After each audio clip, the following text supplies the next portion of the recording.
Well, we're back again. I'm absolutely knackered. Spent like 12 hours peeing around with hospitals. There's not really too much to say, really. Apart from there's a local photo shop in Bedworth, if everyone knows it. I had to go there. Well, I went there to print out the photos of my children. Obviously, explained they're my children, obviously what's it for.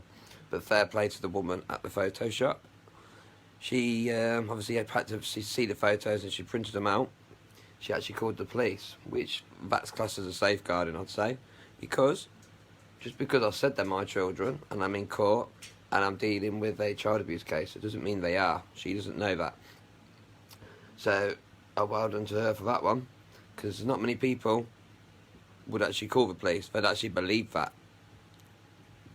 Even though if somebody was abusing a child, to go and print them out, it's not their child, it would be a bit weird.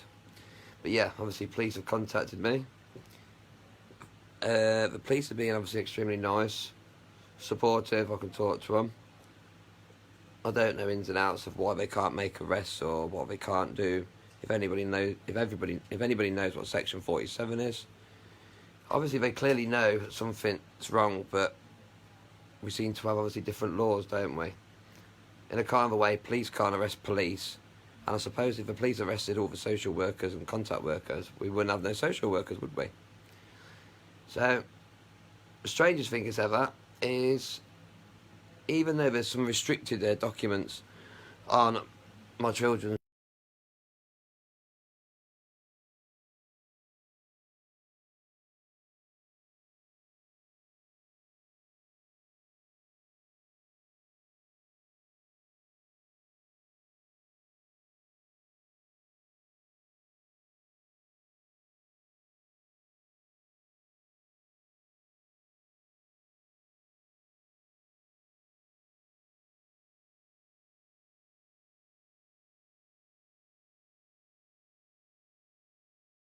Hep C antibodies, which is what I've got.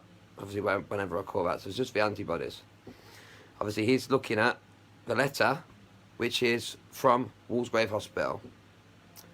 So, but the other bit was restricted. He doesn't know why it's restricted. He can't access that.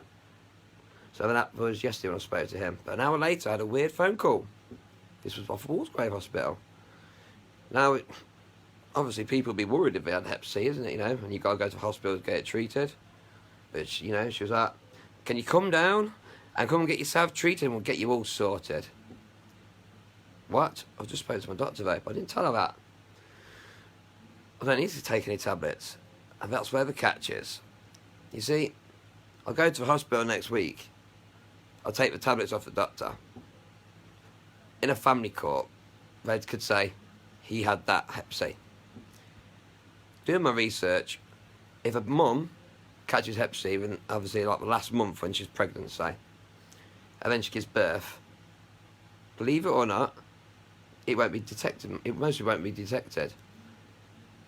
So, say hepatitis A, B, and C, a child from birth up to 2 years, or any time, it can suddenly get really ill. So my daughter was 17 months old, in Warwick Hospital, with every symptoms all to do with Hep C. But what we can do, so what we do is give me the tablets, even though I don't need them. When we get into family courts, the dad had Hep C, passed it on to the mum, and then that's passed it on to the child. An independent person would say, yeah, it's up to 2 years. Obviously, a child can have an infection, had the infection, caught it off a mum. Mum goes for a test. They say she's got it as well, and that's it. But that's in the family courts, isn't it, you see? But then they've covered it all up. So what ends up being sexual abuse and like severe child abuse, it's all covered up, isn't it? Obviously, it wasn't done on purpose for my daughter to have that, but unfortunately she did. Social services made so many mistakes. In fact, they've got to cover the tracks, haven't they? It's the best way for it. So, I have an appointment, after speaking to a couple of doctors, say, obviously apparently it's common this cover up with Hep C thing is like the best way to do it. It's the only way they can do it. So yeah.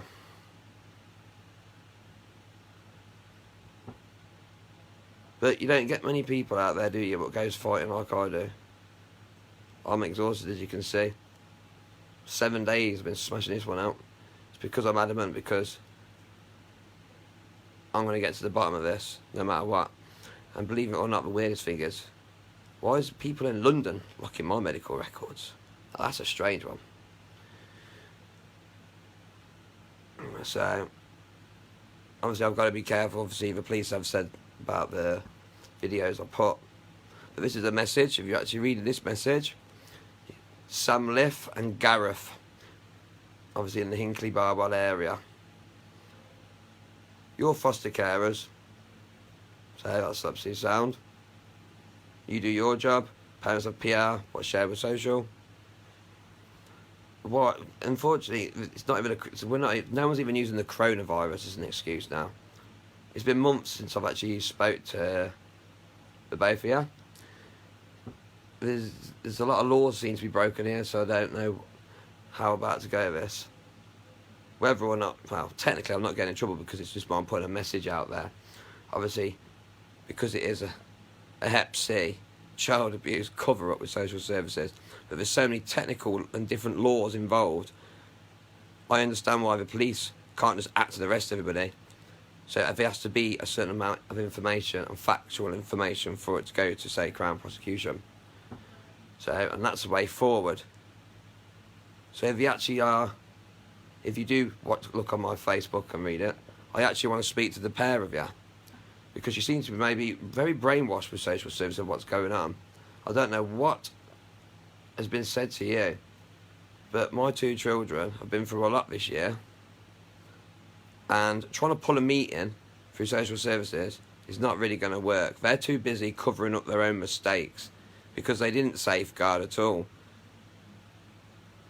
It's a bit of a piss take when you think about it. You watch your children be abused for 6 months, they end up in hospital, one nearly dies, then you go to print some photographs out, then the police ring you up and because a member of the public's concerned about all the explicit photographs that is printed out. Well, I had them photographs when they were being abused anyway. So it just goes to show the safeguarding is quite shit. But I'm pretty much sure all the team, all the police team and everywhere else are all on their toes now. So, but hopefully we'll get to the bottom of it, and hopefully the person who abused my 2 children, hopefully will be going to jail very fucking soon. And hopefully it will save a lot more of the children as well. But yeah, and the weirdest thing is ever, if your children are registered, or registered at a normal GP in an area, you would think they would be on the system in the A&E department, wouldn't you? Children, the Leicester Infirmary Hospital, the Children's Hospital, nothing. Not even the NHS number. It doesn't even pop up in the hospital. Of course it would. It'd come up with them, but it would come up with a few restricted parts because you got the foster carers and it's their protection, but no record at all in that area. That is bad. That is weird. My other children, they're in foster care. You see, they've got their information up a little bit. Just the basics, not everything. So, it just goes to show. Be careful, because your bloods can be tampered with. And you can be lied to. And family courts, yeah, it can turn into a mess. Like it is with me. But the good thing is, justice will be paid. God knows what the compensation will be like on it, but I'm pretty much sure if it's good compensation, about 20 grand, I'd say about 5 grand of that I'll give to the fucking charity organisation for abused children. But again, I will say it, if anybody's out there who's been through this or knows about any like Hep C cover-ups or other child abuse cases, or where social services have unlawfully taken your children, obviously just inbox me and message me. Thank you.